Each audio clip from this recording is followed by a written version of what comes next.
Hello दोस्तों, नमस्कार। Political science learning में आप सभी का स्वागत है। हम लोग इंडियन पॉलिटिकल थॉट पढ़ रहे हैं, जिसके अंतर्गत आज हम लोग कौटिल्य के अर्थशास्त्र से जो भी प्रीवियस ईयर्स में क्वेश्चंस पूछे गए हैं यूजीसी नेट एग्जाम्स में, उसको हम लोग आज की वीडियो में कवर करेंगे।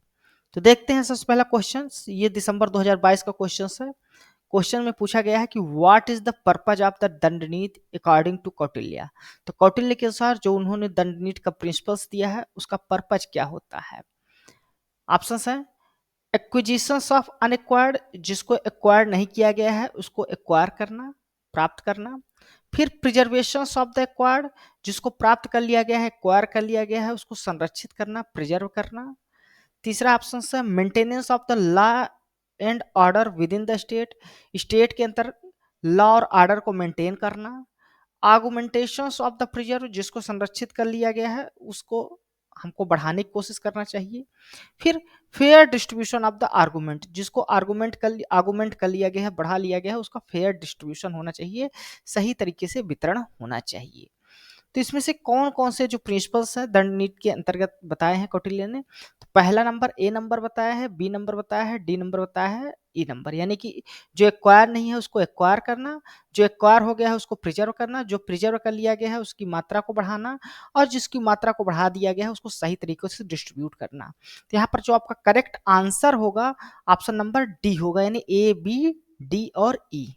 ये चारों की जो प्रिंसिपल्स कौटिल्य ने दंड नीति में बताए हैं, पर्पज जो कौटिल्य के दंड नीति का है, ठीक है। तो ए बी डी ई आपका करेक्ट आंसर होगा। नेक्स्ट क्वेश्चन है इन विच यूनिवर्सिटी कौटिल्य टाट। तो कौटिल्य किस यूनिवर्सिटी या विश्वविद्यालय में पढ़ाते थे, तो कौटिल्य पढ़ाते थे तक्षशिला यूनिवर्सिटी से संबंधित है, ठीक ना। तो याद रखिएगा तक्षशिला, दिसंबर 2022 का क्वेश्चन था वो। फिर अब क्वेश्चन है अगला, कौटिल्यास थ्योरी ऑफ राजमंडला बिलोंग्स टू। तो कौटिल्य की जो थ्योरी राजमंडल है, जो मंडल का कॉन्सेप्ट दिया है, मंडल सिद्धांत, वो किससे बिलोंग करता है। सोशल स्ट्रक्चर से संबंधित है, इकोनॉमी से संबंधित है, फॉरेन पॉलिसी और इंटरस्टेट रिलेशन से संबंधित है, या स्ट्रक्चर ऑफ धर्मा से संबंधित है। तो ये बिलोंग करती है, राजमंडल की जो थ्योरी है वो फॉरेन पॉलिसी से बिलोंग करती है, जिसमें वो नेबरिंग स्टेट्स या अदर स्टेट्स के साथ किस तरह कोई भी जो स्टेट है, स्ट्रांगर स्टेट है या बिगजूस है, उसको अपने संबंध बना के रखना चाहिए। उन्होंने कुछ सर्कल्स ड्रा किए हैं और नेबरिंग कंट्रीज को बताए हैं कि वो हमारे एनिमी होते हैं, उसके अगले जो नेबरिंग कंट्री होती है वो हमारे मित्र होते हैं, उसकी अगली कंट्री फिर एनिमी के मित्र होते हैं, इसलिए हमारी भी एनिमी होती है। इस प्रकार का उन्होंने मंडल थ्योरी ड्रा किया है। तो ये किससे संबंधित है, फॉरेन पॉलिसी और इंटरस्टेट रिलेशन से। नेक्स्ट क्वेश्चन है who among the following has written the book title Kautilya the Arthashastra. ये क्वेश्चन 2021 का है, जून 2021 का। तो ये बुक किसने लिखी, कौटिल्य द अर्थशास्त्र। ये बुक लिखी गई है एल एन रंगराजन के द्वारा, ठीक ना। तो सी नंबर जो आपका ऑप्शन है यहाँ पर वो करेक्ट होगा। तो एल एन रंगराजन ने पुस्तक लिखी है कौटिल्य द अर्थशास्त्र। नेक्स्ट क्वेश्चन है अर्थशास्त्र इज नोन एज। तो अर्थशास्त्र किस क्या जाना जाता है, एज ए नीति सार ट्रस्ट ट्रेडिशंस के रूप में जाना जाता है। तो करेक्ट आंसर क्या होगा, नीति सार।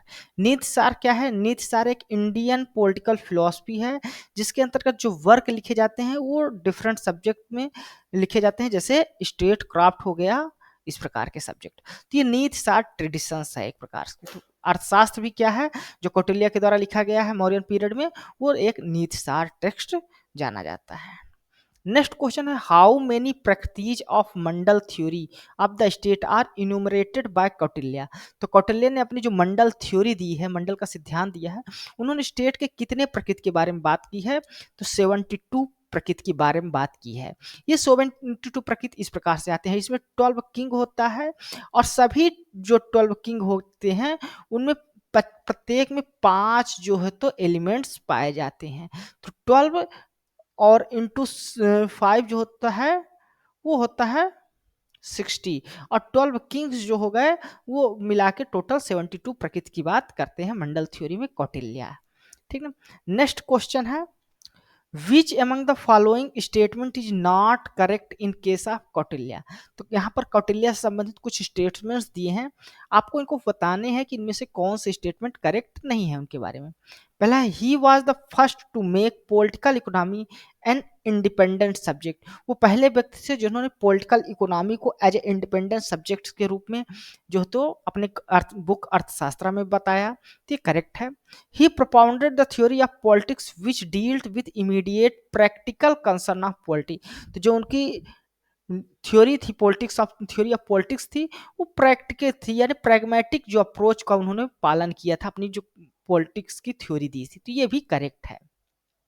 He is credited with the being the founder of नीति सार ट्रेडिशन।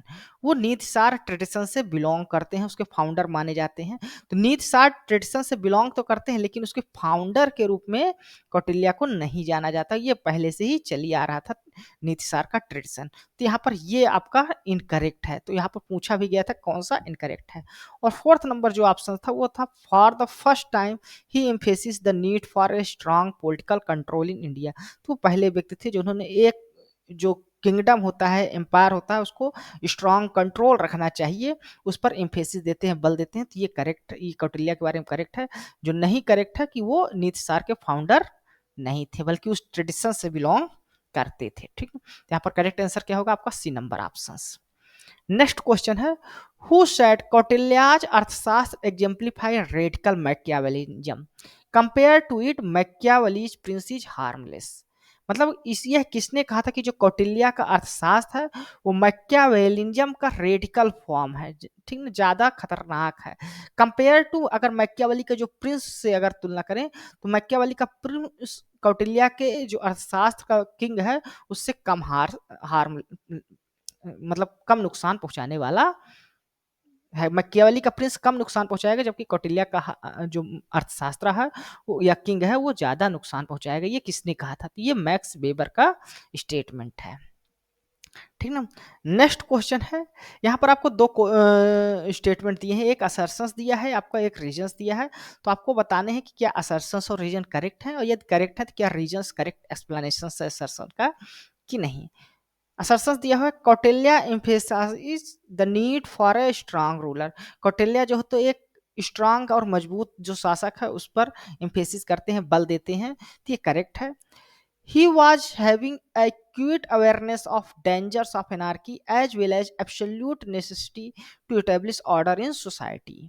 तो जो किंग होगा या स्ट्रांग रूलर होना चाहिए उसको अवेयरनेस होना चाहिए कि जो डेंजर ऑफ एनार्की है समाज में वो किस प्रकार होती है, और उसको यह भी निश्चित करना चाहिए, सुनिश्चित करना चाहिए कि जो सोसाइटी है उसमें well maintain order, law and order establish रहे। तो ये भी रीजंस भी यहाँ पर करेक्ट है और करेक्ट एक्सप्लेनेशंस भी है। जो किंग्स जो है तो जिसके पास अवेयरनेस होगी डेंजर ऑफ एनार्की की और जो सोसाइटी में वेल ऑर्डर मजबूत करके रखेगा वही एक स्ट्रांग रूलर होगा। तो इसलिए असर्शंस रीजंस यहाँ पर असर्शंस का सही है। तो यहाँ पर करेक्ट आंसर क्या होगा, both assertion in reason are true and reason is correct explanations of assertion.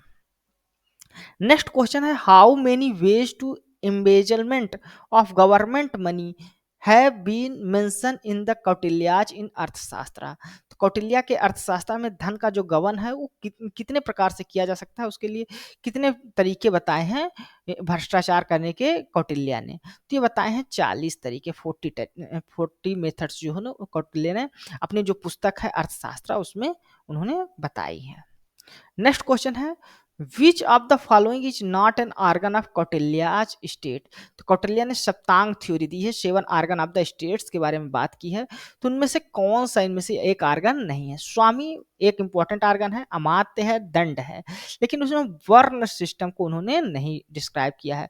वर्ण सिस्टम कहाँ डिस्क्राइब है, मनुस्मृति में डिस्क्राइब है। ठीक ना, तो ये कौटिल्य जो है तो अपने स्टेट का एक ऑर्गन्स के रूप में नहीं मानते वर्ण सिस्टम को। ठीक ना, तो यहाँ पर वर्ण सिस्टम क्या है, वर्ण सिस्टम जो है आपका मनुस्मृति है, ना कि कौटिल्य के अर्थशास्त्र में। तो करेक्ट आंसर क्या होगा आपका वर्ण सिस्टम।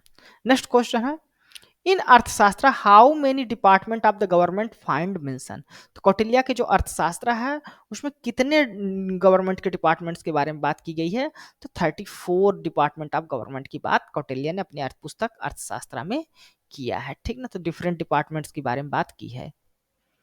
नेक्स्ट क्वेश्चन है, to Kautilya the concept of Rupa Darshaka means, तो रूप दर्शक का जो कॉन्सेप्ट दिया है कौटिल्य ने अपनी पुस्तक अर्थशास्त्र में, उसका क्या मतलब होता है। तो रूप दर्शक जो होता है वो इंस्पेक्टर होता है, inspector of the coin, coin को इंस्पेक्ट करने वाला, ठीक ना।